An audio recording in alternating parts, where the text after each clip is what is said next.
Good morning, good morning, good morning. How are we this morning? Good morning, everybody. Zombie Guts, Butterfly, Lament Butterfly. How are you, beautiful? Hundar, Reaper 1923, Hattie, hello. Deadly Kitten, Keenan, how are we? Dylan, good morning, good morning, good screaming, everybody. I'm really excited for CCOH today because we're going to get to speak with Vincent DiSanti. If you haven't been here in a while and seen the last few times Vin has been on, it's definitely a good time. They also have an Indie Gogo that we're going to speak about today as well. Hello, Nerdy Hillbilly. Hello, Steve. Nadra, good morning. All right, guys, I'm just going to head on in and introduce Vincent DiSanti. Let's get it on. Yes, no intro today, but thank you very, very much. Good morning, Vincent. How are you? I'm doing well. How are you doing? I am pretty good, pretty good. Weekend is going great. How is your weekend doing? Busy. I have been campaigning like a madman. Let me see. We did a scout of a hospital on Friday, which went really, really well.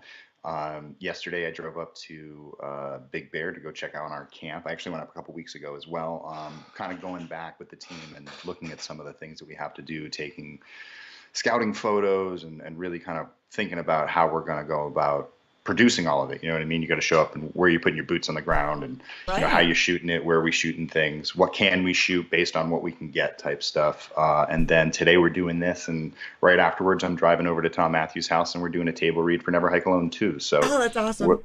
yeah, we're the train's moving full speed. We're doing really well. The campaign's up and running. We're over $121,000, 1,400 backers, and there's still a Wow. week to go. Nice. So yeah, April 15th is the final day for the campaign for us to hit our goal. Right. Our goal is to not only hit it but exceed it. So Exactly. doing that helps us make more for the film, build out bigger scenes. For example, like Never Hike in the Snow, we got more than we originally bargained for, so we were able to add the scene with Alan Mabry getting his head blown off with a shotgun. So Yeah, that's the that's a incentive. We great can do more scene. stuff like that. Definitely, for sure. For those of you just joining us this morning and you have no idea who this man is on the screen, this is Oh, Vincent DiSanti from Womp Stop Films. Uh, he's made such films as Never Hike Alone, Never Hike Alone in the Snow. You may know Ghost Jason. And if you were on the Merkins channel on Friday night, Ghost Jason actually made an appearance. And I hmm was so surprised. I guess, I don't know what made him come out, but I had a good time. Well, I don't know. he Did you wants to see make it, the Vincent? final movie. He really wants it to happen. I put in a good word. I went up to the camp a few weeks ago. I asked him if he could come down and do something with Freddie. And Nice.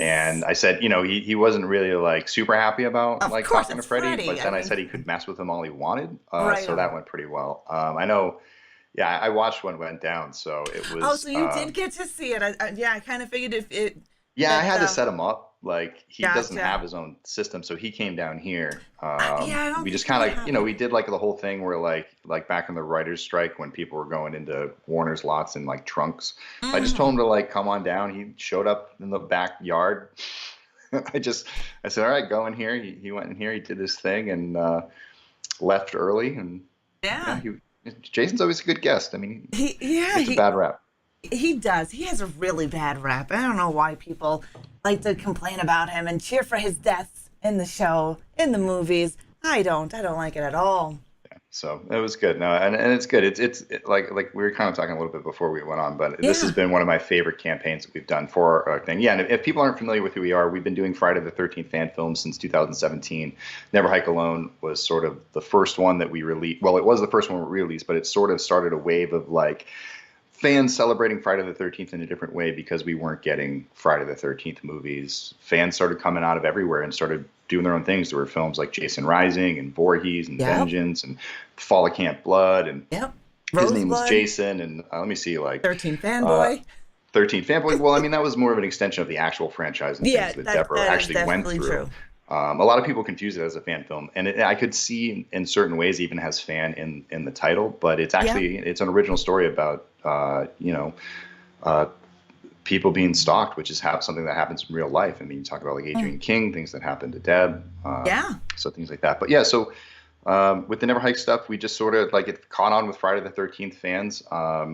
Spoiler alert, we get to work with people like Tom Matthews and Vinny Guastafaro who are in Friday the 13th Part 6. We're continuing a storyline that was left kind of abandoned by the franchise, and it's Yep. something that fans have always wanted to see continuing. So Tom and Vin have put their trust in me to continue that storyline. We've worked on 2 films together so far. Like you said, Never Hike Alone and Never Hike in the Snow. That set up this world of Crystal Lake in a different way. These aren't your typical Friday the 13th films. It's not No. just people showing up and getting high and getting slaughtered. It's, stories about people living in this town. It's That it very is. unique stuff. And I think that that's sort of what fans love. And Never Hike Alone 2 is the final film in this series to sort of cap off everything that we've done to set up sort of the final Tommy versus Jason battle to end all battles. So that's what we're really excited about. And that's why we're out Yeah. here campaigning and trying to raise money to fund it. Definitely. I'm excited for it. I enjoyed both of the films and the behind the scenes stuff that you guys do on your YouTube channel.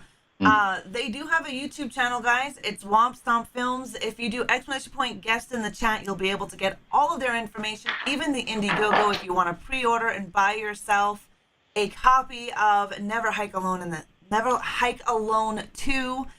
You are able to see Never Hike Alone and Never Hike in the Snow, behind the scenes footage, Ghost Jason, all over on the Womp Stomp Films YouTube channel. Highly suggest to check them out, follow them, show them some love, and pre-order yourself Never Hike Alone 2.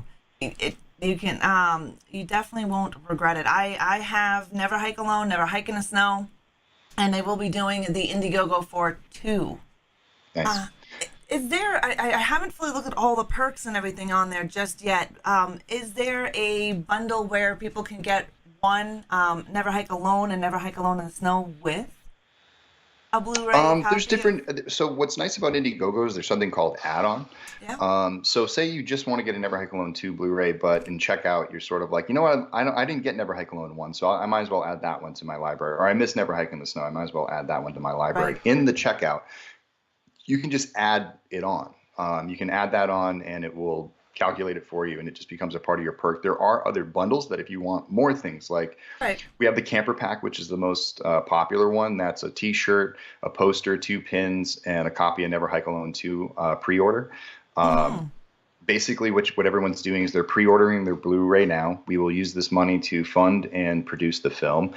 We are going to continue to fundraise throughout the film, but Right. the backers who are on this campaign are the only ones who are guaranteed a spot in the final credits. Right. Afterwards, there's sort of a cutoff date, and there will be a rolling cutoff until we have to lock our credits and then say, hey, you can contribute and still pre-order, but you're no longer going to be in the film. Backers, anyone who backs at any level, like whether you're a $10 credit backer or you're a $20,000 executive producer, you're getting your name in the credit of this film in some way, shape, or form. There's Yeah. opportunities to name characters. We still have about 4 or 5 characters who will die in the film who need to be named. This can be your name in the credits alongside the actor playing you. Sometimes their name will be said. Maybe it might be on their shirt. We're going to find fun ways to get that out there. We have a lot of really cool perks that have just come out.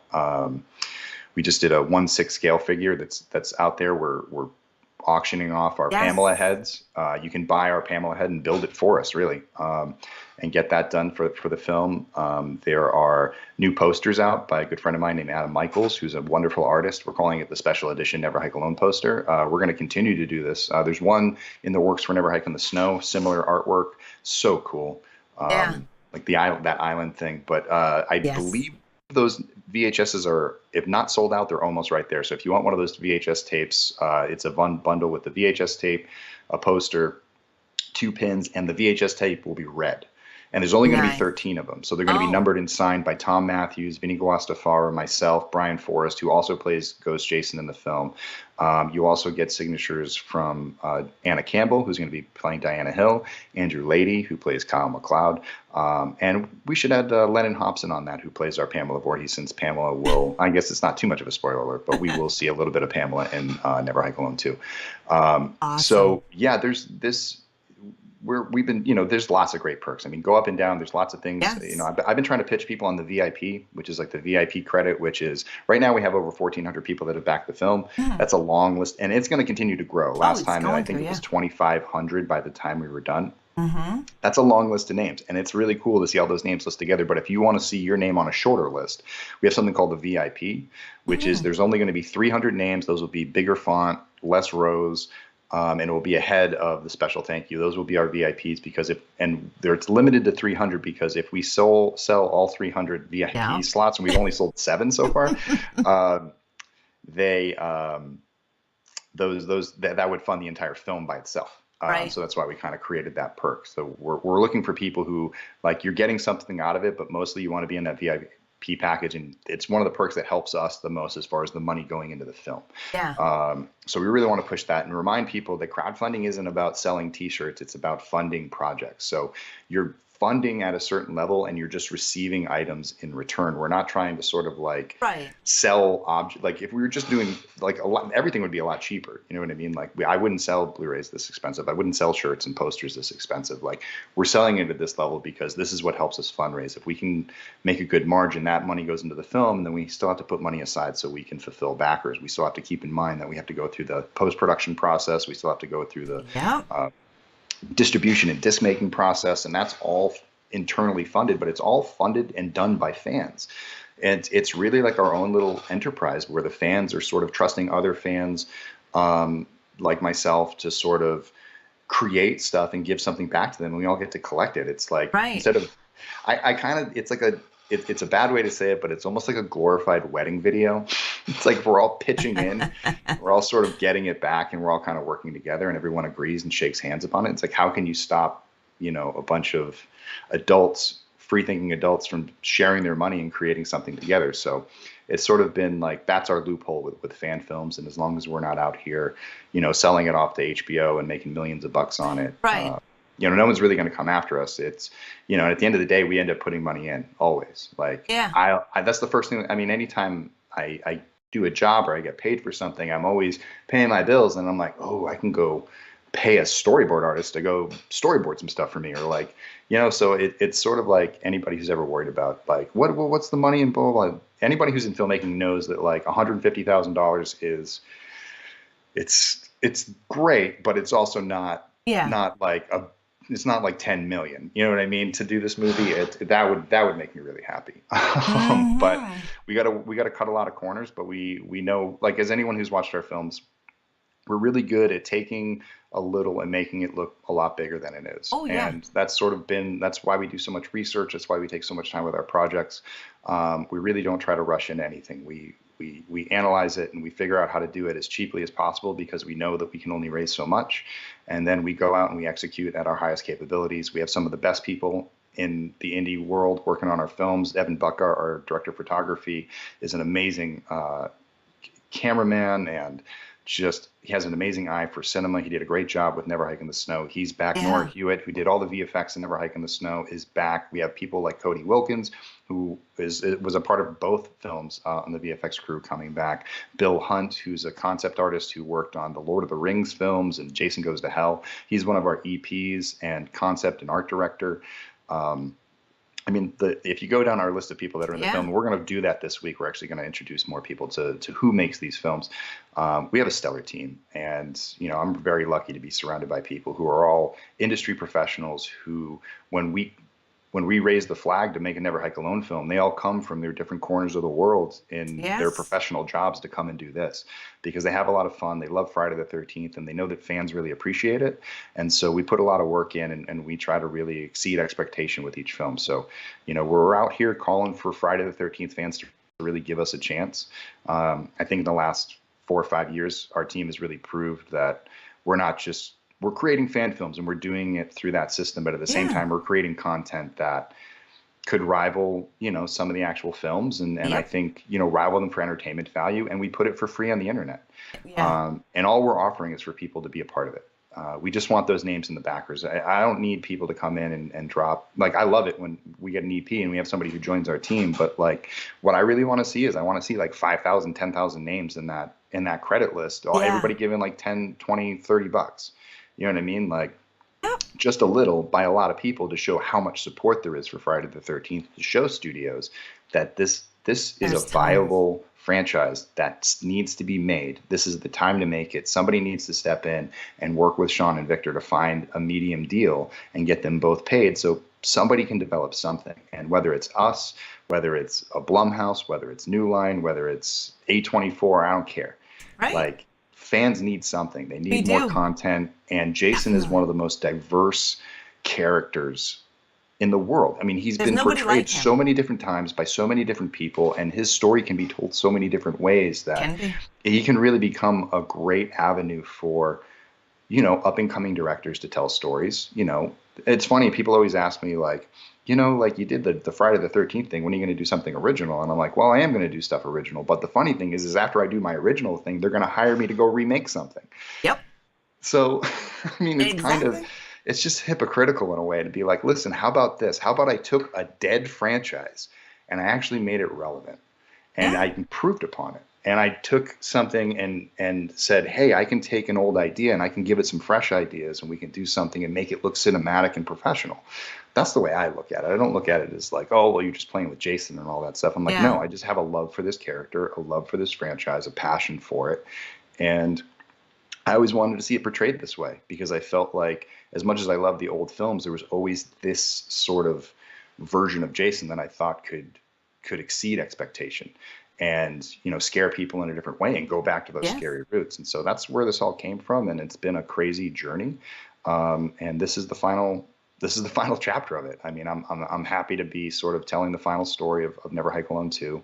Yeah. And once it's over, being able to sort of walk away and be like, look at that. That's pretty cool. Like, in this gap of time when there was no Friday the 13th, like, look at all these fans that came together and created all this content. Yeah. I Like, mean, there's tons of fans. There's tons and yeah. tons of fans. I'm kind of sad to hear that it's going to be like the final in Never Hike Alone. Well, But I mean, it could go in different places, it but I mean, definitely like, can. the mask outlives us all, as I say.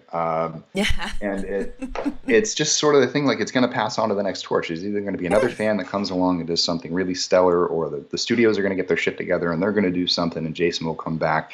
And, it's just, we all get to celebrate it. And I think that's one of the coolest things of Friday the 13th is that, Yeah. each film is its own cast of characters, it's It its is. own bunch of alumni. That's been my journey on this film is sort of meeting, sort of film by film, a bunch of alumni and understanding what it's like to be a part of something like Friday the 13th, how transcendent it is, that no Yeah. matter where these people went in their lives, their appearance in a Friday the 13th is still one of the biggest highlights or something that people recognize about them to this day, no matter what their other accomplishments are, no matter who they became or what they Yep. did. Like, it all comes back to this, and it just shows how much fans love this franchise. And we want it to be, we just want it to be healthy, and we Hmm. want it to be thriving, and we want to see new content, and we just want the characters to be treated with respect, and we want to see interesting things. And, we don't want to wait 10, 12 years No, between films we because, don't.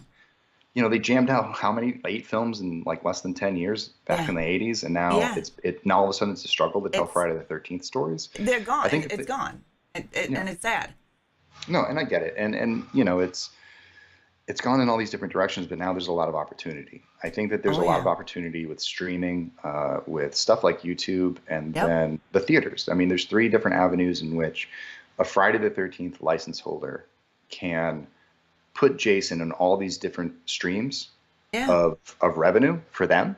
You know what I mean? Create all this Hmm. content, put him in the market because he is a Frankenstein. I mean, I don't care. Like, yes, make new. We should Yeah. make new horror characters. Like, I We hope they definitely come out. should. I hope they were just as popular as Jason. But guess what? I'm Mm. not flushing Frankenstein down the toilet anytime soon and saying, "Come up with something new, Bram Stoker. Well, we don't need that book anymore." I mean, Right. like, Marie Shelley. It's like Marie Shelley. Like, who needs her? Like, it's like, no, we should celebrate it. And I Yeah, we think one of should. the greatest things about remakes or like retelling stories or keeping characters from the past, it's just like plays. It's like when Yeah. you see a new one, you see a play done by a new ensemble of casts and characters and a new art director and a new director, and it's just told in a different way, and it's told in an interesting and fresh way. um, I think that that's relevant to art, adapting things that were part of the past to now and making it relevant again, while also creating original content that appeals to the time that will probably be remade 50 years from now. So it's sort of one hand washes the other. we want to repeat things as much as we want to tell our original tale. So it's sort Yeah. of a balance in the storytelling techniques. Yeah, and I'm getting tired of hearing Michael Myers running his mouth over on Twitter saying he's got the highest kill count. Yeah, whatever. Exactly, that's what I And that's what I'm said. talking about. I mean, this is what it's come down to. It's now we got to deal with Myers with the I highest body know. count, basically copycatting Jason in these films. I I'm just agree. messing No. around. Yeah, Let's no, we all ruffle love those Mike too. Halloween fan feathers. I Yeah, and I've love done it. I've Michael. done I my own love share of Myers Halloween. killing.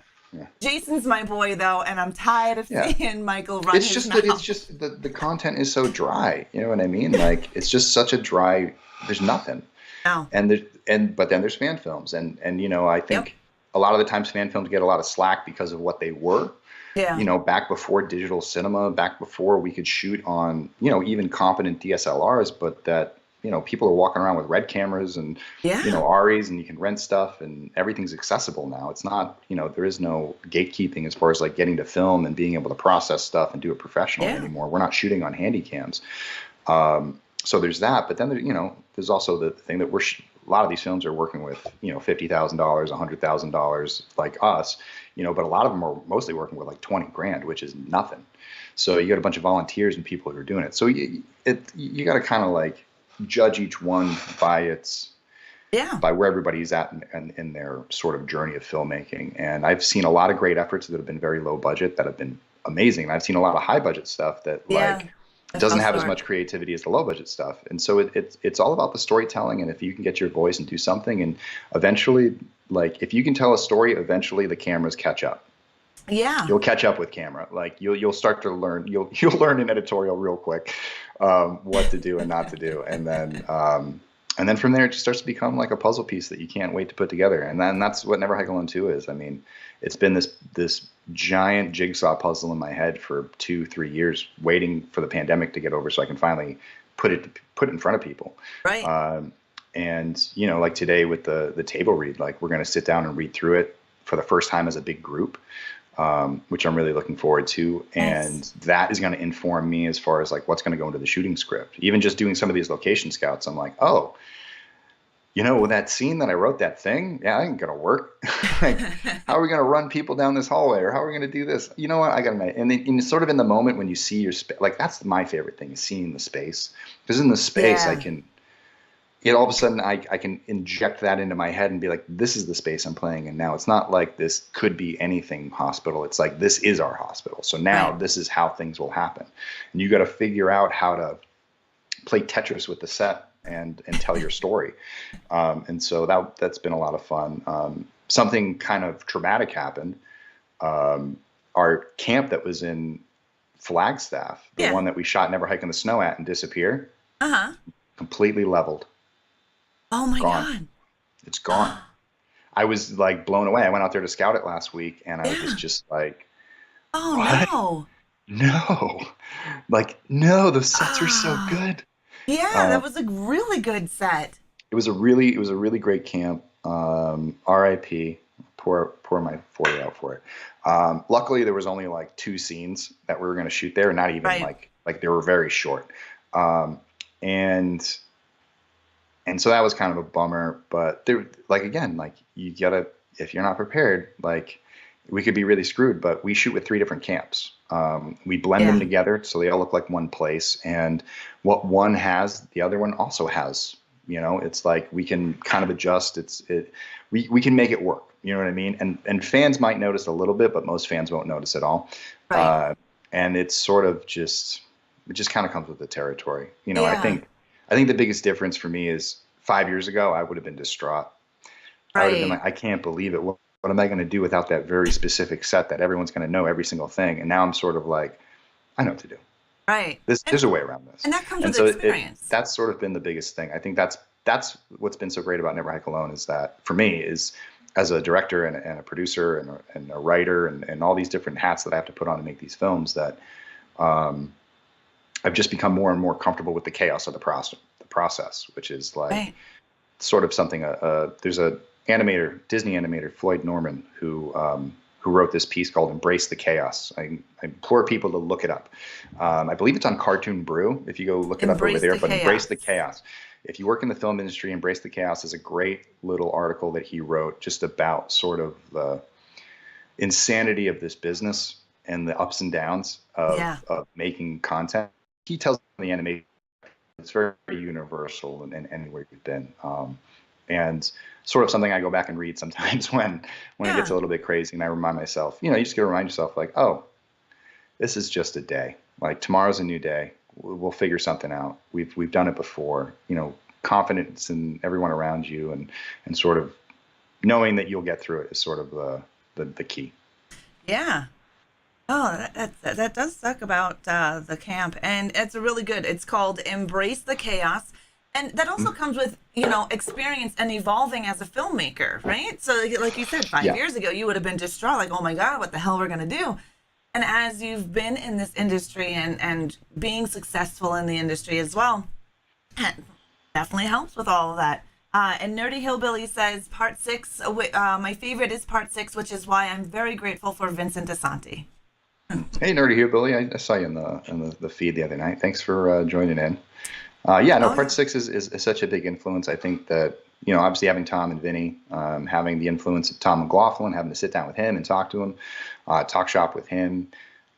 It's, it really was the peak of Friday the 13th for me. And I think a lot of fans, and some other fans, I think it peaked at 4, and other fans love the Kane Hodder films. And, For and, sure. it, and that's what I was talking about before about the diversity is that like, there's something for everybody in Friday the 13th. There's all these different styles it's all Friday the 13th, but they're all slightly differently stylized And and they told are. in different ways with, and they get wilder and wilder as you go. And it's sort of, imagine if you did a what if series with Friday the 13th and you hired 6 different directors with 6 very different points of views, and they didn't Oh, have to anchor it to one timeline or another. They could make it right. up all their own, which basically that's what Jason Goes to Hell is. Yeah. So why Yeah. not go with that and let people go wild? And all it takes is one episode per year to really be the most popular one, or maybe they're all super popular because they know that they're getting more. You know what I mean? And if they get Yeah. that sort of like, it's just like Friday the 13th is a VHS. Like you used to go to the rental shop and you'd have them all right there, and it was like pick your poison, and it was like, which one do you want to do? And if your favorite tape wasn't there, you sort of went down the line, and Yep. I think that's how the ranking list goes. It's like, which one am I going to watch if that one's not available? That's the original ranking list was which Exactly. VHS did you take first when you went to the store, and which one had the most VHS tapes behind it because it got rented the most. Yep. So it was, so I think that part 6 for me was definitely that one. And plus, I don't know, it was just the ending, Tommy putting him in the lake, Yeah. um, all that stuff. And, as much as I love 6, I do honor the entire Paramount franchise. I feel like, Never Hike Alone can't happen unless Tina releases Jason from the lake. You know what I mean? Like it can't really happen unless he gets released from what Tommy did. Like I don't think Jason would have Yeah. just like broken out of what Tommy put down there. Like something happened. No. And that's what Never Hike Alone is about. Never Hike Alone is about that space where Tommy's been missing, and the fact that he thought he did the job and then somebody let him out, and now he's been searching for Jason, trying to put him back ever since, but he hasn't been very good at it. Jason has avoided him, has eluded him. Yeah. He's managed to kill more people, behind Tommy's back. Obviously, part 7, Tommy wasn't there. Part 8, no way Tommy was there. So Tommy finding out about these things after the fact is sort of a big deal to him because he carries that guilt. Yes, he Everybody talks about does. Tommy like, hey, every death after part 6 is Tommy's fault. Like, yeah, Tommy definitely carries that guilt around. And I think that, he makes it his life mission to make sure that, like, if Jason ever did get out, and he did, that he's going to put him back. And that's sort of his mission in Never Hike Alone too, is that's his, he's Ahab and Jason is his whale. Uh, Yes. and he's been going nuts for years. And then he finally meets Kyle MacLeod at the end of Never Hike Alone 1. Mm-hmm. And here it is. The mission is here. Whether he was ready or not in that moment, or whether he was, whether this is the thing he's been training for his entire life, now it's time. Now it's time to execute. And it's going to take everything he's got. It's gonna take He's got everything. allies on his side. He's got people working against him. Yeah. Um, I was going through the script last night, and it's just like playing it through. It's like, this is so much, I think it's very reminiscent of part 6 in a way. It's definitely echoing a lot of the things that happened there in that film, as far as the dynamics of characters. And obviously Rick, his sort of antagonistic approach to Tommy is a big deal in this film. And sort of how Rick has been dealing with this. A lot of the answers, or a lot of the questions that people had after Never Hike in the Snow, because Never Hike in the Snow was a prologue that was supposed to set up sort of the next episode before the pandemic kicked in. Never Hike in the Snow was setting this up. And so all of those questions left over about like what happened and yada, yada, yada. That's all here. The answers have always been in this part of the story. Right. We've just been, our hands have been tied in being able to tell it. And it wouldn't have been financially sound for us to try to produce a film during stringent COVID lockdown procedures. Definitely. It would have cost us extras, thousands of dollars just to show up for a day. And so those are things that we can't afford, because that's money we need for visual effects and travel and all sorts of things. I mean, we're shooting in California. There's no free ride here. There are no free sets. There are no, the volunteer work is very minimal. We do have a volunteer crew that is friggin' awesome, that comes and does a lot of production work for us. We do ask people to email us if they just want to do one day on set. We ask people to just volunteer small bits of time, so we're not stealing, we're not sucking people's lives away for free. Exactly. It helps us sort of like subdue the cost of what it takes to get everyone out there. But what we can't, we feed people and we give them a really cool experience on set. They get to see us doing all of our stuff. They get to see part of the film being made. I guarantee some of our volunteers will end up as background, as nurses and doctors and different things as we get there, because we're going to be, even if we hit our goal, we're still going to be looking at, it's still going to be a struggle to maintain, like, to keep that budget locked in, because it's always, you always think you got everything. And like I was saying the other day, it's like a magician's like handkerchief. You just keep pulling the sleeve and it's like, nah, there's more cost. Yeah. They just keep coming. You just never know. So, but we're pretty confident in this one though. Well, that's awesome. And I know Romero did something very similar, where he handed out T-shirts and lunchboxes to the extras that were zombies and whatnot in his film. So, I mean, that's an awesome thing, and that's a piece of history, like filmmaking history as well. I think that, I want people to really understand that, like, look back at what we did with Never Hike Alone 1. Like, we came out of nowhere. We didn't even get fundraised, really. Like, we made $19,000, barely $18,000. Our first fundraise failed. We came out, and nobody had any clue that we had Tom Matthews. Nobody had any clue that like the movie was going to be any good. And that was when we had no money. Like, we were scraping money together and barely making that work. And we pulled it together. And, Never Hike in the Snow was just a taste of like, we could have kept going.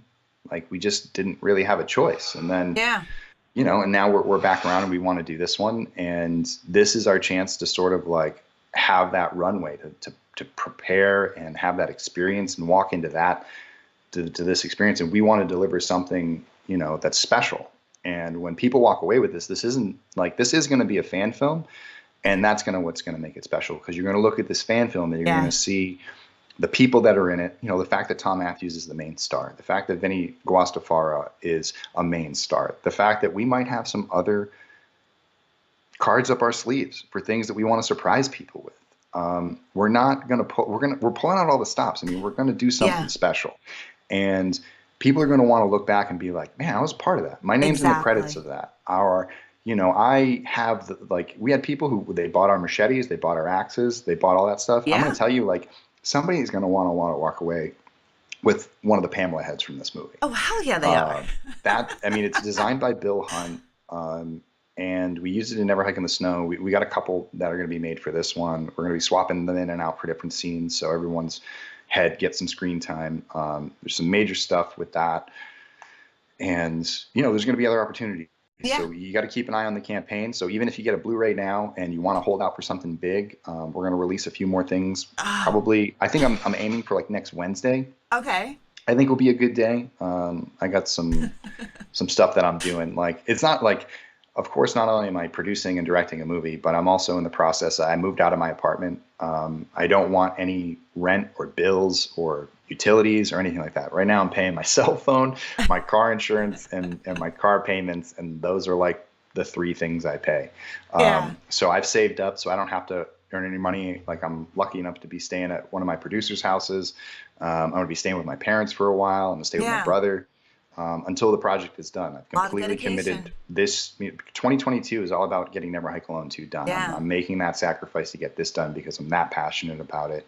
And I believe in it. And when it comes out and it releases and we bring it to film festivals and we bring it to horror conventions, I'm going to travel with it. I'm going to get people amped up about Friday the 13th. I want Oh fans to yeah. rally around Friday the 13th and use this as the step forward to just get Friday the 13th back in the theater. Yeah. That's it. Let's just figure this out. I mean, it's been long Hmm. enough. It's been way long enough. And Yeah. as a Friday the 13th diehard fan, I thank you, Vincent, for doing what you are doing to keep the franchise alive. Thank you for your Thank you. dedication and your hard work and your sacrifices that you are making to get Never Hike Alone 2 out there and for the fans. So as a real, I'm a diehard fan. I love Friday the 13th. But seriously, thank you very much for all that you do. I am very appreciative. And I know that there are hundreds of fans that are very appreciative of what you do Oh and what no, you're fans are trying to great. do. I mean, it's amazing going to different conventions and meeting people Yeah. and talking to people about it. And I just like my favorite thing is when people's eyes light up Yeah. about Friday the 13th. You just start talking about Yeah. it, and I tell them things about like what's to come, or like fans have been my sounding board. I sit down with them and say, hey, what do you think about this? We're thinking about doing this for Never Hike Alone too, and they're like, oh, they get really excited, and so I think that's sort of what drives me. That's my driving motivation factor as a director. I want people to get that excitement in them, or I want them to just feel something. I mean, that's as filmmakers, we want two things. We want people to watch our movies, and then we want them to feel something. And whatever if we're telling a horror movie, we want them to Yeah. feel, scared, or we want them to feel what the characters are feeling. And so I think that's one of the things we do pretty well. We focus in on that, and that's where our core storytelling comes from. And then everything else after that is about making it as cool and fun as possible. But the emotions got to come first. Oh, definitely. It definitely does. And yes, Joy Toy, my Jason in the back, my part 3, and behind me, he's so excited. He's hard to see right now, but I have a I can part see it. 3. Yeah, it's exciting. And I'm really excited for you guys because I did get to see your journey from Never Hike Alone, Never Mhm. Hike Alone in the Snow, and now to Never Hike Alone 2. And it's really exciting. Definitely exciting. I definitely didn't anticipate this. I barely even thought people were going to watch Never Hike Alone. Never mind it is turning into a journey. And it's weird. Like I felt the calling in the middle of it. Of like there was like first there was a calling to do it, and I followed it, and it turned out pretty well. And then a lot of people. Then I started doing like meetings and going around town, and everyone was asking for like, what was the original idea, and what's this, and blah blah blah. And I Mhm. realized that it had been so long since I'd worked on something else or like written an original idea down that like everything I had was like not great. I was like, wait, I can do way better than this. Let me go work on some things, and I did, and I got attached to some stuff. But at the same time, like I kept feeling this calling to keep telling this story. Like we had Yeah. Tom, we had Vinny, and I was pitching to some actual studios about some stuff for Friday the 13th before the lawsuit went into its second round because everyone thought Yeah. it was going to settle. Yeah. Um, and so we started talking about it and came up with a pretty good idea. And when that basically fell through, that's when I was like, there's no other time. I mean, I can't wait for another 2 years for Tom. I can't wait another 2 years for Vin. Like, Yeah. eventually this window is gonna close, and if I don't act on it now, then I'm gonna miss out on this opportunity to work with two of my heroes, and also put my stamp on my favorite franchise. Because when I moved out to Los Angeles in 2008, all I ever wanted to do was work on a Friday the 13th film, and that opportunity never presented itself. By no fault of my own, I was keeping a very close eye on it, and I was Yeah. ready to come in and do whatever it took to get on a film. But they canceled them. You know what I mean? They canceled them one by one. They moved on. They almost Yep. got one off the ground. And the reason why I made Never Hike Alone was because they weren't making Friday the 13th. And when they were making Friday the 13th, they weren't listening to the fans. And I Yep. felt I think I felt like a lot of other fans, like I felt sort of neglected in a way. Like, what are they doing with this like, why can't this franchise be how I feel about it? Like, why is it always like, or not why is it always, but why does it seem to keep falling to this like bad luck of not being able to get momentum going. Like Yeah. Jason Goes to Hell came out and there's a long lull, and then you got Jason X, and there's another little lull, and then we finally get Freddy versus Jason, and then you Yeah. would think that like they would capitalize on that. They come out with Friday the 13th in 2009. The Yeah. goal with Friday the 13th, like there is no other goal than creating a franchise. I mean, you don't make a Friday the 13th film to make one film. You got to know that people are going to want Jason to come back, and for them for Paramount to sort of like trip Friday the 13th after the remake. I'm not a huge fan of the remake, but Yeah. it could catch steam. Like it could It find could. itself in a sequel, like the franchise did. Yeah. But they didn't get that chance. And then you had some very brilliant stuff from David Bruckner come through. I thought his script with Nick Antosco was brilliant. I think that's what the franchise fans would have wanted. I think it's the Jason that we were all looking for. And then they fired him, and they Yeah. brought in Breck Eisner and Glenn, I can't remember his name, and they did a pass on the script. It was very different. It would have been very avant-garde for Friday the 13th. I think, I don't know how fans, I know it would have been super diverse with fans, and maybe that would have been a good thing for popularity, but I don't know if that would have been something the franchise could have leapt off of. And again, like the reason why Paramount didn't make it, because they realized that they would have released this film in 2017 after Rings 2 bombed, but Yeah. the rights were transferring back to New Line and Warner Brothers after that. So Yeah. they were like, what are we going to do? Create a franchise for our competitor? So they dropped it. And it's sad that Friday It the is. 13th really hasn't had a safe home. No. Paramount didn't love it when they had it. New Line, I don't know if maybe they loved it, but I don't know if they treated it the best. And then Paramount brought it back and they abused it again. And so it's sort of like this sad tale of this great character that people love, recognized around the world, will be recognized for years, hundreds of years probably. As long as cinema is going around, Jason will be one of those characters that just sort of lives on synonymously because of it's as simple as the hockey mask, honestly. Like, Yeah. it's so iconic and it's Very repeated iconic. throughout cinema so often. But that, this character doesn't have a place. That the only place he has right now is with the fans. Yes. Fans are the ones that are dressing up and going to the conventions and doing these Yep. fan films. And we had Friday the 13th, the game that wasn't built by built by Activision. That was built by Gun Media, a bunch Yep. of Friday the 13th nerds who love to Elphonic. make games Yeah. and who had a lucky chance to work with Sean Cunningham to and create that game and live their life dream. And it was ruined by things outside their control. So it's time that like fans started getting the respect from this franchise, in that whatever has to happen for them to settle their lawsuit, it's time. It's like Yeah. I think they've suffered enough, and fans have Yes. carried the torch, but this has been extremely hard. Yeah. I can't imagine what some of the other fan films are going through. I'm sure they go through similar things. I know when I talk to the guys at Jason Rising that they, it's not easy. I think that Oh. fans, when they look at us doing this stuff, they see like, oh, they raised all that money and they get all this stuff and blah, blah, blah, but they don't realize that all the responsibility and pressure and stress and sleepless yeah. nights and things go wrong. And Yeah. there is no, we're not a studio. There's not like, hey, call Daddy Warbucks and drop another 50K. Exactly. We have to go back to the fans and say, we're sorry, but we need more. And luckily we're backed by the fans. And so I think there's a mutual respect. I think there's a respect for the filmmakers for us going through what we through to make these. And there's a mutual respect for the fans to support it and to keep us going and to keep us motivated. And that's what's motivated me. I mean, every time I thought that like, okay, maybe I should be done with this Friday stuff, fans motivate me again. And I'm like, I gotta finish. Like, I gotta do it. It's just gotta happen. This story has to be told. So, For sure. it doesn't happen without the fans. And so far, 1,400 of them showed up and raised $121,000. So, And that's amazing. And I think things like this, interviews where you discuss stuff and show, what goes behind, like the sacrifices that you are currently making to bring Never Hike Alone to fruition. I think these types of things help people realize and understand what you go through. Because, you don't have big production companies. Something goes wrong. Oh, here's a couple of thousand, go fix it. or hey, go get this, right? You don't have that. You have to ask What I your have is my fans. parents being like, "Yeah, go ahead and spend a couple weeks, with us, just so you can sit down and, storyboard the film." Yeah.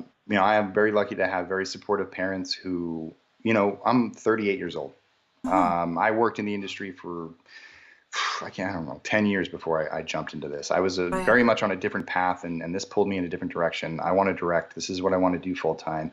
I've been lucky enough to be supported by my family on this venture as I've been taking like risk after risk.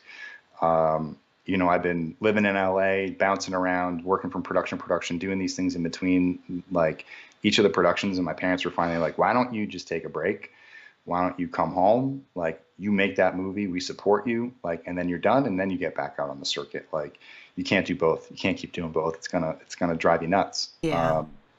And it's cool. My last production was I got to work for Nassim Pedrad on Chad season 2, which was a lot of fun. I got to work on the AD department for that one, and that was again, it was like, that's what I do. I got to work, for 3 straight months, save up a ton of money, and make some really good connections, meet some really good friends, learn things. Really great camera crew from Portland Yeah. came down and shot that, and Oh, really looking forward to that coming out. And then after that, it was about prepping for this.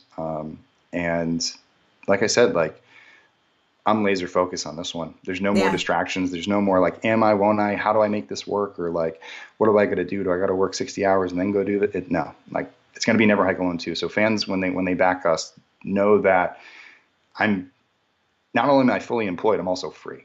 Mm-hmm. Like, Mm-hmm. I completely, and it's not that I ever been able to take anything, but like, now I'm free of my bonds. You know what I mean? Like, I'm Yeah. just going to be working on this all the time, while what they're doing for me is they're allowing me to go get the things that I need.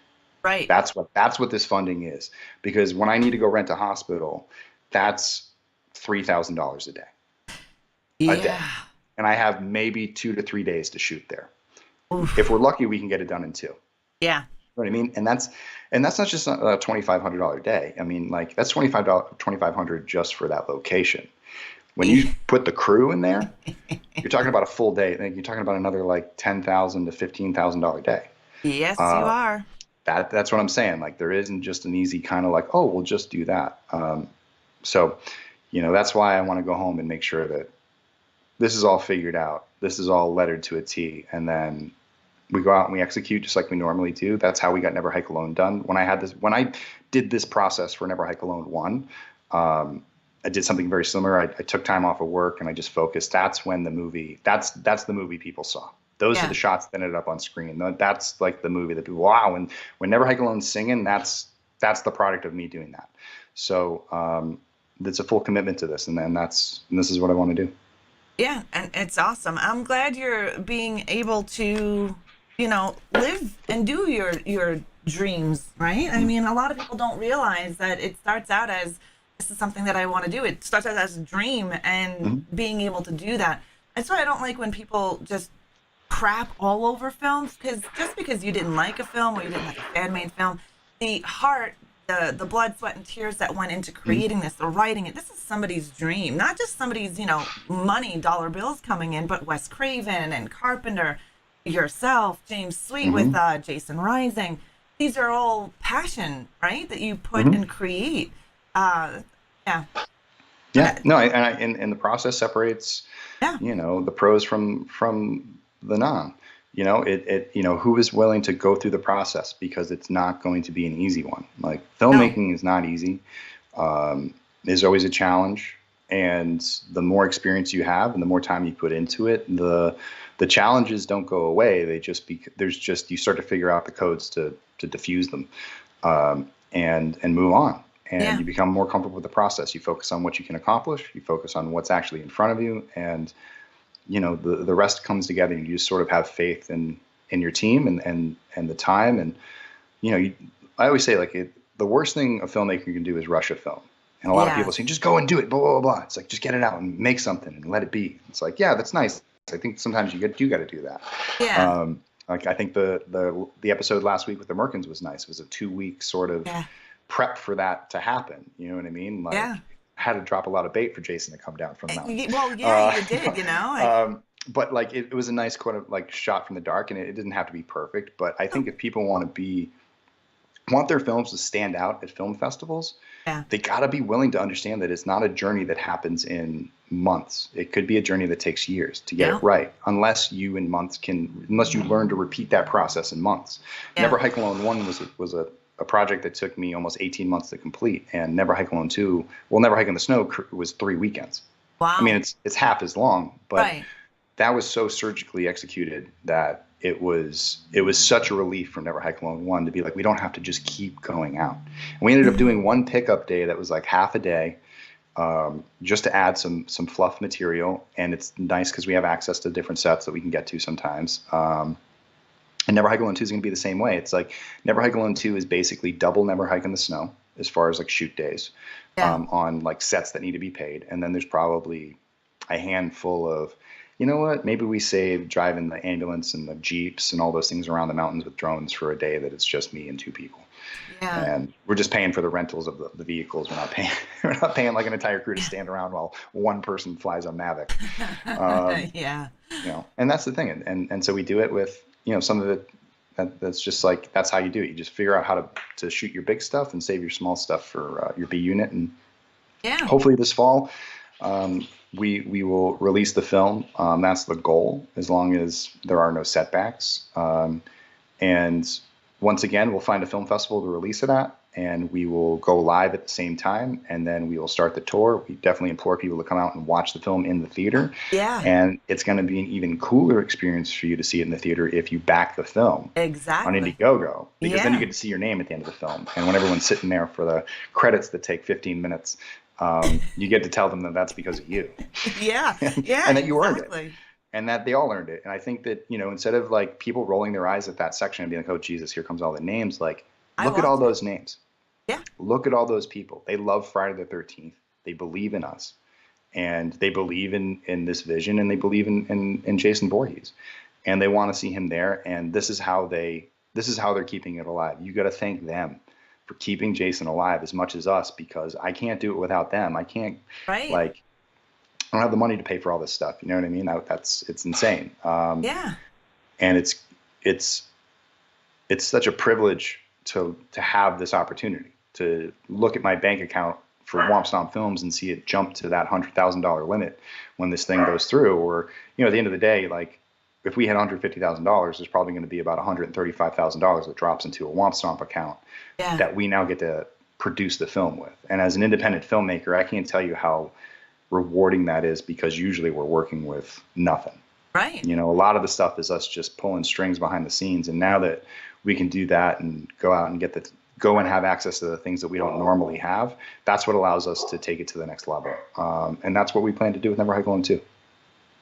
Yeah, no, and that's awesome. And for the credits, like I watch all of that. So when Never Hike Alone in the Snow, not only just to see my name up in there, but just to see the amount of fans, the amount of people supporting, not just Jason and Friday the 13th, but supporting you and the cast and the crew and everybody that worked on this, whether they volunteered their time or not. Yeah, and imagine a Friday the 13th film. Like, imagine a legit Friday the 13th film. Now you have email access to the director, writer, producer, and Jason. Yeah. If you get high enough on the budget, you can visit set. You can be there the day we shoot. Yeah. Even if you don't get that high, you can still email me, ask me questions. I've had fans email me and ask me questions about like certain perks that they wanted, or they want bundles, or they want, whatever. If they have a question about the films, I have kids that email me and just ask me random questions about Jason. And, That's awesome. that I can't even imagine what that would have been like if I could like email Steve Miner. Oh my God, right? I guess I can email Tom McLaughlin now. Yeah. But like as a kid, being able to talk to Tom, or being able to talk to Joe Zito or John Carl Beekler, or like, any of those guys, talk to Sean, talk to Victor. That would be amazing. Talk to the Jasons, all that stuff. That's an experience that also goes through this, is that it's very personable. It's not, thank you for your money, now wait outside. It's, I'm an email away. Yeah, and, it might take me a day sometimes because I'm doing a bunch of stuff, but like, I answer every email.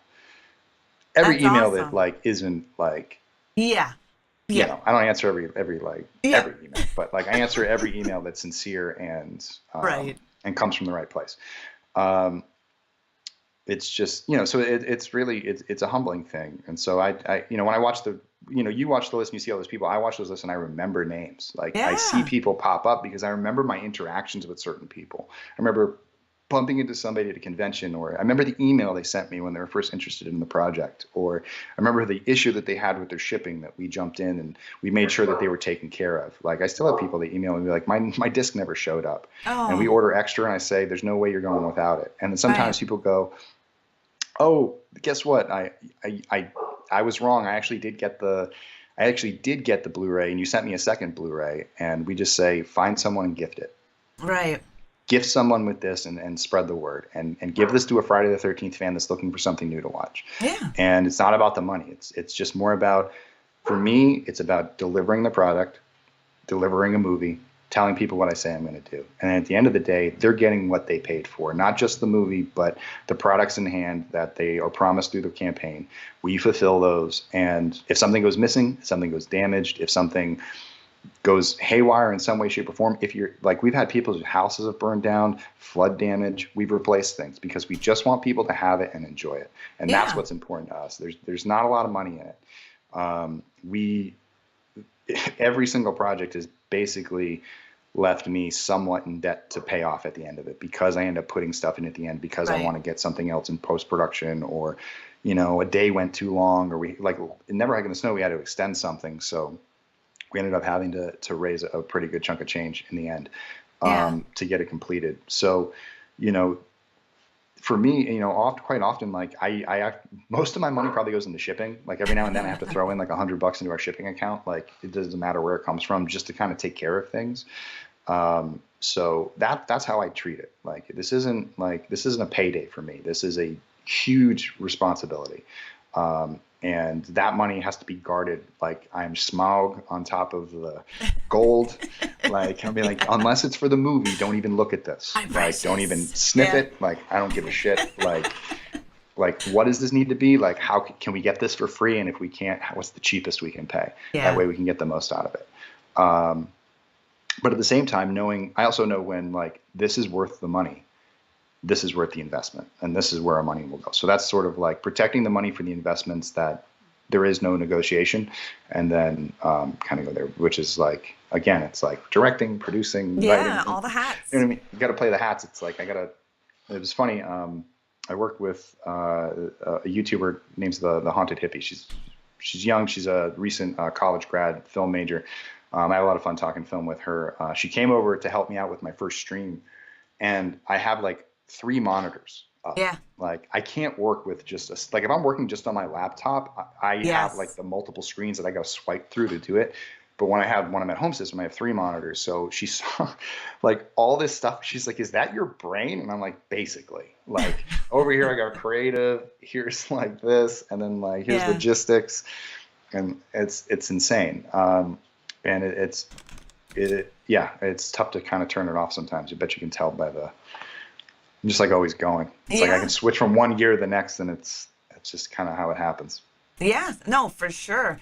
For those of you in the chat, if you've never seen Never Hike Alone or Never Hike Alone in the Snow, here is Womp Stop Films YouTube channel. You are able to check out both of the films, behind the scenes stuff, as well as things like little additions that they add, Ghost Jason and more. Then after you watch that, go over to their Indie Gogo and pre-order Never Hike Alone 2. I guarantee you guys won't be disappointed in any of it. Seriously. Reaper has 6 screens on his own computer as well when Oh, he's I'm creating. jealous. I'm Yes, jealous. I'm jealous as well. I want like a bat computer. You know, I just want like all the screens, just because it's just like, Yeah. ugh. Oh yeah, Especially, I definitely understand. The Ghost Cut I would definitely recommend as well, Mitch, for sure. I mean, as a creator myself, I have 3 screens. I can always use more, and I wear every hat as well. I'm my yeah, editor, I'm my writer, I'm my everything. So yeah. and my brain never shuts the hell up. Oh, yeah, I know. Not like, trust me, like like last night, I woke up at 3:30 because the stuff I need to prep for the table read. You know what I mean? Yeah, And it's just like I'm like, stop thinking about it. Like it's your hard though. brain collapses time. Like I hate when my brain collapses time. Like it's like, I know we have this, and so I know that this is going to be blocked out from a certain schedule, and then I have enough time to get down to Tom's and do everything. I'm gonna have plenty of Right. time. Um, but my head's like, no, there's just those two things back to back. And there's like, you know what I mean? Like Yeah. I Oh hate yeah, when my brain definitely. does that. And you're like, shut up. Like, no, Yeah. I have time. Leave me alone. I feel you on that because I get really anxiety, especially before a show when I have to make sure I've got everything done. Now, my production is not as big as your production, and I don't I don't have all of the running wheels that you have, but I can definitely empathize with being friggin' busy and having your brain never shut off and constantly right before. Like right now, I'm looking over at my live stream and I can see Vincent DiSanti above your head, and it's pissing me off. Like it's pissing me off. I don't know what the hell Skype is doing. So I Oh, think I'm just gonna have to move from Skype to Zoom because that there is like, and I didn't have time this morning to figure it out. I didn't even see it. I'm just looking at that now. Oh, Or it's fine. I hate it. I mean, it's not, Let's get down here. right? I don't know what the hell that is. I It's like don't know idiocracy. I'm why. just like putting it across my forehead. Right? But No, it's fine. I definitely understand. No, I know. I looked over. Like I don't have it looking at you on my screen, Hmm. but my broadcasting capture is capturing that. Like I just noticed it, and I didn't have time beforehand. And I'm very anal about perfection. Oh no, it would bug me too. Like, It's trust me, there are things in Never Hike Alone that as I'm watching it or Never Hiking, like anything I've done, I'm always like, I always look at those things like, God, some things there. I know. I watch my VODs, and I'm like, oh fuck. But yeah, I know. I'm trying not to look at it right now. And just look at the like your face on my screen. Uh, it's cute that he's trying to blow it away, right, Ken? Right? Mm-hmm. But it definitely use Discord. No, Discord has its issues. I'm just gonna probably end up paying for Zoom and just using Zoom. Mm. But the things that we go through, right? The things that we do, the things that we go through to produce what we want to produce, and you know, Well, it's definitely. always an evolving thing. It's like something pops up like this, and then you're like, okay, why did that pop? And then it's the bug system. It's why did it pop Yeah. up? Why is it happening? How do I stop it from happening in the future? I don't know And why that's happening there exactly because when I'm talking to you on my screen, it's completely fine. There's no Vincent DiSanti above it, but it yeah, doesn't hurt. and it's like, Well, and you I never think know. what it is, it's like for us, it's like that mystery because you go through that thing. You're like, I did everything right. I did everything like I did it before, and then today, it decided to be its own thing. It's like just Yeah, that's how it goes, and it's you, I don't just know. gotta It's like, run with it. I gather, right? see, You just I might have not be a to. religious person. I just believe in gremlins. Like I just Oh, believe gremlins live in things they and do. they're around, and this is what they do. Like they just get into computers, they mess them up, and they're Yes, the ones who, yeah, gremlins. Gremlins are real. I they swear to are God. real. I swear to God, my PC needs an exorcism so much.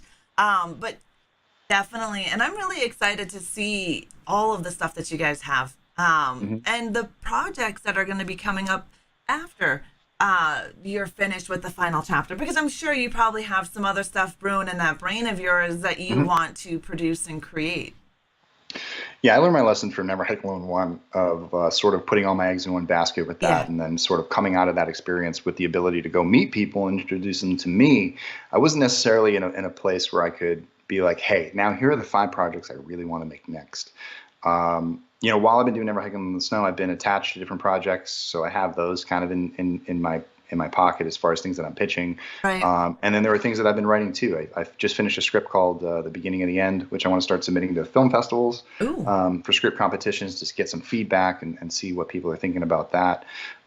Working on a new project with a good buddy of mine, Stephen Wolf, who I've worked with on projects in the past that we've just started to write something that's a werewolf-inspired story, which we're really excited about. Oh, that's exciting. Um, and then there's just sort of like now I just sort of have my list of things that I'm ready to pitch and go. There's a lot of different ideas that I've come up with that range from different size budgets Yeah. and things like that. Another project I should mention is called Catfish, written by Stephanie Moore. I did some co-writing on her with that. We sort of got together and put our heads together to sort of do that. That's a script that's out on the market right now. It just won at Renegade Film Festival for Best Feature Script. Oh, wow. And we got it out in sort of the world trying to do its thing. She came up with a really great story. I just sort of came in and said, "Ooh, it'd be some really cool stuff. Like let's try some of this." And so I got a chance to kind of weave some stuff in with her. And she's a great writer, and I really love that story. It's I think it's one of my favorite scripts that I worked on in the last couple of years, as far as being able to collaborate. So I really hope that sort of finds its legs, whether I end up directing it or not. It was always something that I said that listen, I think this, I don't know, the subject matter is very female empowerment. And I think it has to do a lot with female relationships and sort of the dynamic between mothers and daughters, I think is a big part of the storytelling. And so I feel like that's one of those things where, as much as I would want to direct it for a lot of the different elements in there, that I'm also sort of recognizing at the same time, maybe this is a great avenue for a young female director to sort of tell a story, because they might be more connected to living that experience rather than witnessing that experience, I could say. I sort of and Stephanie, brought her experience through the writing. You know what I mean? And she's the one who's like, well, I know you could direct it. I have no problem with you directing it because you've helped me with the script so far. But at the same time, I'm just conscious of social stuff, and I look back and I say that I know, but I still think that there might be something, and I'm open to that. You know what I mean? So that's awesome. It's a conversation I'm open to, to whether producer just sit back and watch it go. It's a project that I just want to see get made, because I think it, like I said, it's not her specific experience, but it's her worldview and it's her story, but it's also something that I've experienced, as far as witnessing in my life, certain relationships and what they can do to people.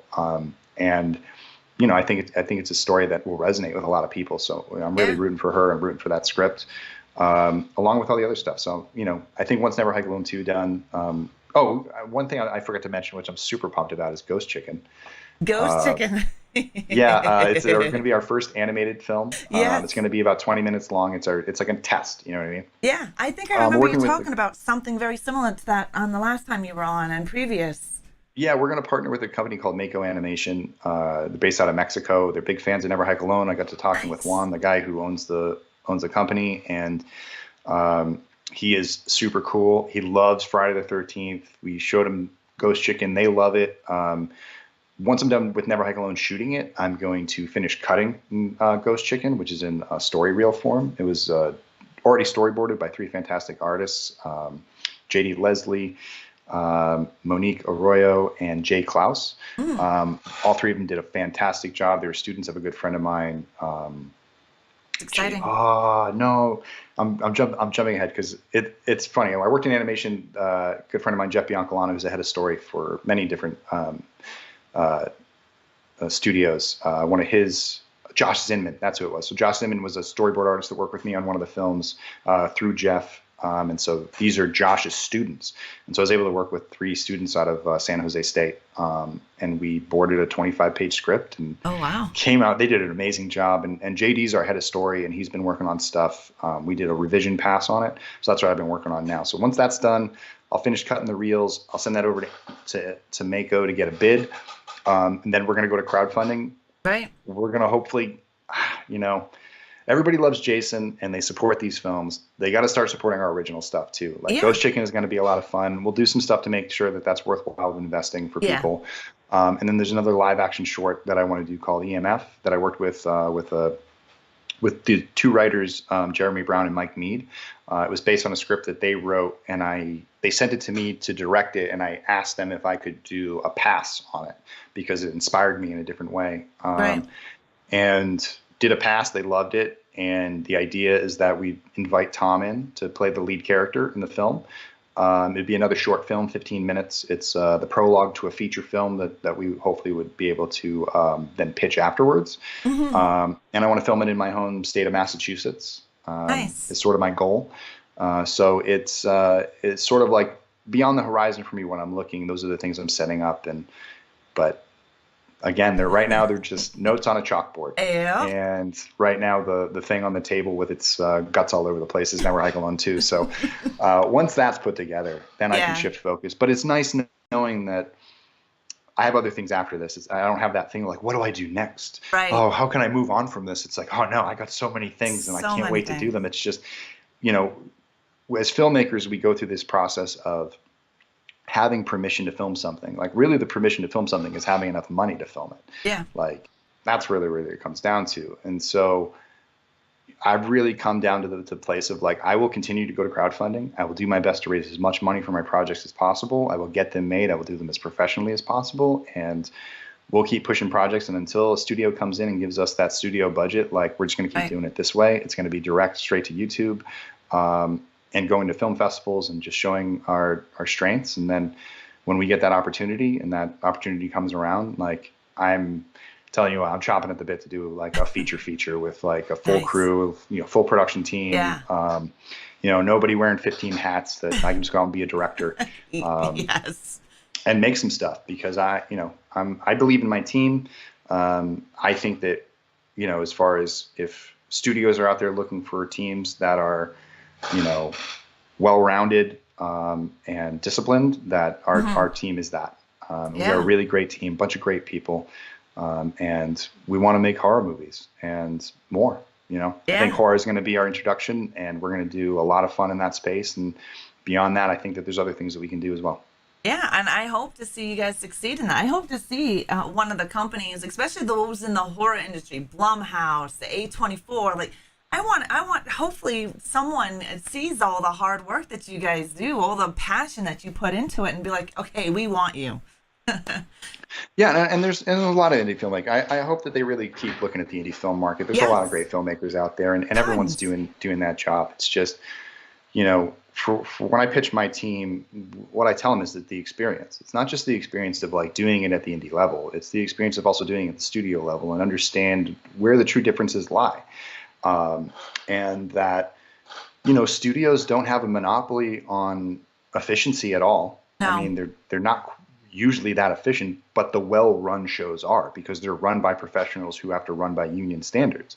Um, if you can sort of train your crew to work, we're non-union because we're such a small company. We do Right. work through SAG, so we do our actors are union, but everyone else is working basically independently. But we try to, just like everyone else, run those set procedures as if we're a union show. I can't say we're always successful. There is Right. some pitfalls to doing it this way, but that's sort of the difference. Is it's that one level of financing that's like, oh, now we can actually afford a full production truck with a full production team that's paid, an Yeah. AD and all that stuff. I mean, usually when I direct these short films or I direct films like this, I'm my own first AD. I rely on my co-producer and second AD, Kyle Klein, to sort of share those duties with me in certain times. But for the most part, like I don't hire an AD because they're too expensive. Right. I put the money into the special. I'd rather pay for an extra special effect than an AD because I will run my own set and I have no problem with that. Yeah. But when I get to a bigger film, I would love to have a first AD so I can Yeah. so I So can you be can like just all the sit back directors and that I do work your. with Yeah. when I'm on set who get to hang out at Village and Yeah. joke with the actors all the time. Because that would be the dream job, is just to be able to fully immerse myself in the creative. Right. And in order to get to that place, I've been willing to sort of learn how to do all the logistics on my own. Like, why wait for somebody else to show me what a budget I need? Or Yeah. I can break down my own scripts. I can look at my own things and know exactly when I'm writing something on a piece of paper, how much it's going to cost the production and how it's going to shift things for production. I think that's, a lot of people in production don't get a lot of credit for what we do Right. for productions and how we keep track of things. And I think as a director, working in production was one of the best things for me because it taught me how to track my own decisions. It taught me that I could, I might have all the greatest ideas in the world, but could those ideas sink my show? Right. If I was so committed and stubborn to doing something, is it worth derailing my entire budget? Is it worth doing all these things? And I've seen directors do it successfully and unsuccessfully. Yeah. And I think my biggest frustration in the studio system was always the lack of efficiency. The lack of efficiency to commit to idea and execute instead of dancing around like three of like I'll tell you what, the thing that really keeps like movies back in the industry is that they will argue about three different decisions that don't necessarily make the film that much better or worse. They'll just waste a lot of time on it. Yeah. And then they make one, and then they make the decision to one, and none of them would, like, none of the options were really that great. And then there'll be a great option sitting in their face, and they'll just ignore it completely. Yeah. And that was one of the biggest eye-opening things about film, was sitting back and watching that process happen and working with some very brilliant people who are still successful and went on to be successful. But how any one project, like, it's different. It's just like it's like a season of sports. It's like Yeah. your last season might have been great, but now you got to do it this season too. And, I think the consistency is a lot more. Even some of the brightest minds aren't right for some of the projects. Yeah. Like, they may be a brilliant director in certain ways, but they might not be the perfect person for this specific idea. And in sort of watching really smart creative people struggle with things. And I think that really helped me. Like, it let me know that it was okay, that even the best struggle, even the best get fired. Yes. I've seen it. I watched brilliant people get fired, and they had no reason to get fired. It just political moves. Yeah. And, I just, and I think that what I see in myself, that I see in these directors who've been doing it for years, is that we're always going after the story that we want to tell. And it's always a fight against the things that get in the way of telling that story the way we want to tell it. And there's just different ways to navigate through it. And without my experience in production and understanding sort of like, not just the creative, but watching how sort of like a budget gets affected, and certain ways that morale and things can bleed into the crew, and having to be responsible for the crew, and having to make myself at service for so much of the crew, I understood how much of a team sport it is. It's not just what I thought it was when I moved, like, the director's the top of the chain, and like he walks around and everyone does what they say. And it's like, no, that's actually the executive producer. That's the person who makes everyone shudder in their boots. Everyone else is they could be fired on the spot. It doesn't matter who you are.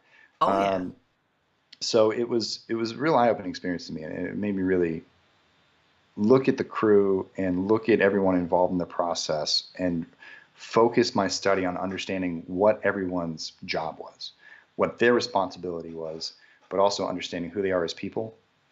What are they bringing to this project? And then what are they dealing with outside of this project? And making sure that those two things never combat with each other. That what they're dealing with outside of this project, or like this project doesn't like weigh on their life in a way, or if they're struggling with something, to know that like we're not going to put extra pressure on them, that type of stuff.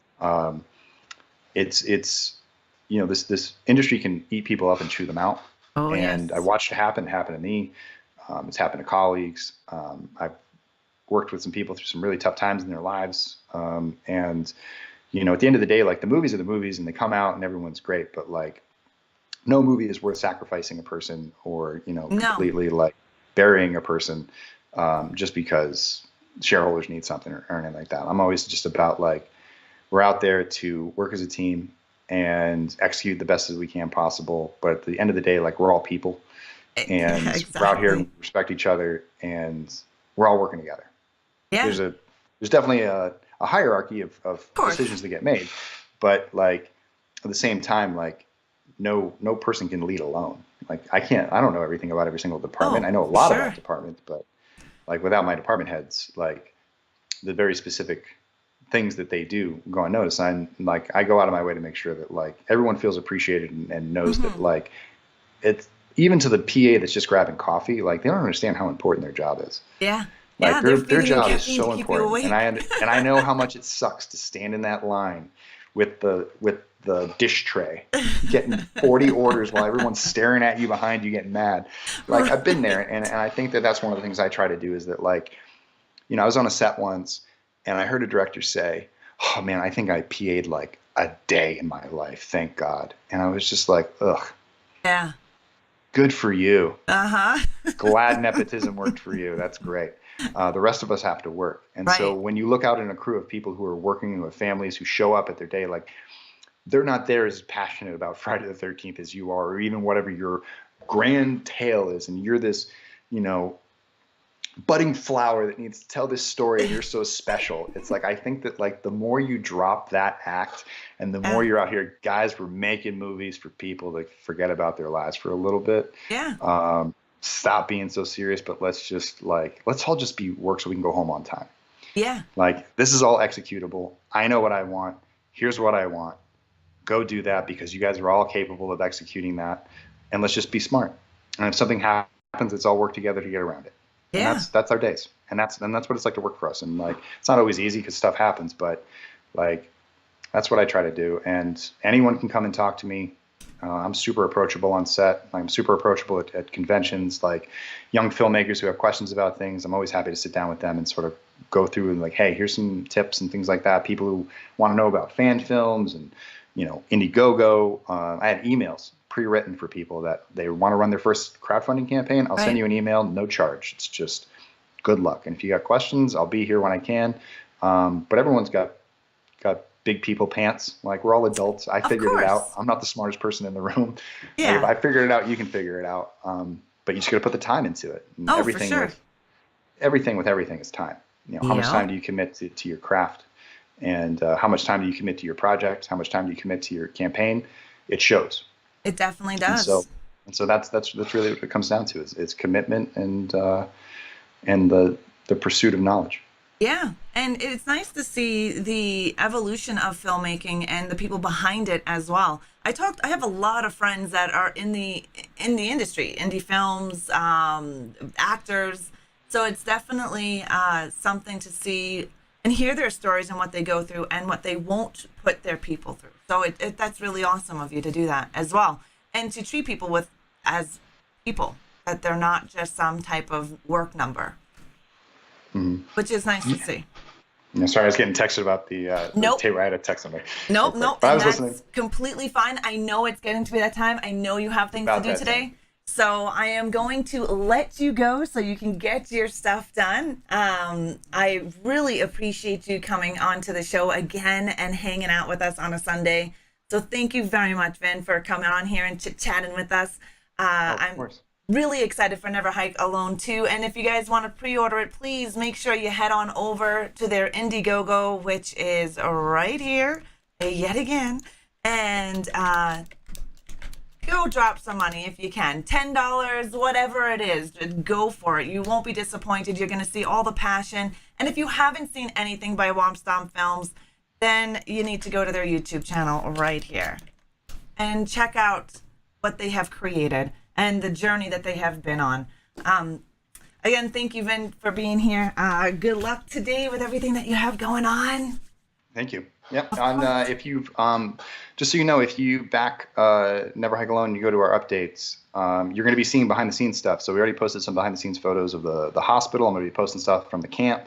And I'll be posting stuff from the table read today. So awesome. Definitely check that out. And producers have access to this stuff. So if you're a producer, you could be in this table read today. Yeah. So we do have a producer showing up for this table read. So that's going to be it's going to be fun for them. I told them it's super spoiler heavy, but they don't care. They want to see how the filmmaking process. So if you want to know about the filmmaking process, this is a great way to do it. That is awesome. Listen. Go there now. Go to the Indie Gogo. Drop some monies on it. You're supporting a great cause, a great film, and a great group of people. Thank you. Have a great day, Vin. Thank you so much. You too. Bye. I'll see you on the next time. Yes. I hope you guys enjoyed that. I will be definitely changing my ways on this, on my interviews. Learning so much. Exciting stuff. Definitely is very exciting. Always on the go. And I'm very grateful for Vincent for coming onto the show. I know he's super busy and he's wearing so many hats and having Never Hike Alone 2 coming out. And so I'm very grateful to have Vin on the show. He's been amazing. And he does. And, you're an aspiring filmmaker or you're wanting to get into the industry or have questions. He is there when you just email him. And when he has time, he does respond. You have an amazing day, Hundar. I just want to thank each and every one of you for coming over here and hanging out with me on YouTube, listening to my interviews and hanging out with Vincent and I. He is very good people, Mitch. I've had the pleasure of chit-chatting with him numerous times on CCOH. I love indie filmmakers. I love how they work. I love listening to their stories. I love watching their journeys. It's always a great time. And I really appreciate you guys taking the time out of your Sunday, coming over here, asking questions, chit-chatting. I know each show is a little different, and CCOH is constantly evolving. So thank you guys for being a part of it. Not only a part of this show, but a part of Never Hike Alone. I do know that many of you in here have already pre-ordered the Never Hike Alone 2. I highly recommend it. I'm glad you guys enjoyed today's show. Thank you all for watching. Have an amazing Sunday, and I will see you guys Monday morning at 11 a.m. Mountain Time over on twitch.tv/ReAnimateHer. We're going to be playing Midnight Ghost Hunt. So if you like indie games and indie horror games, definitely check me out over on Twitch. Thank you guys. I love your guts. Have an amazing day. Every friggin' time with this friggin' video.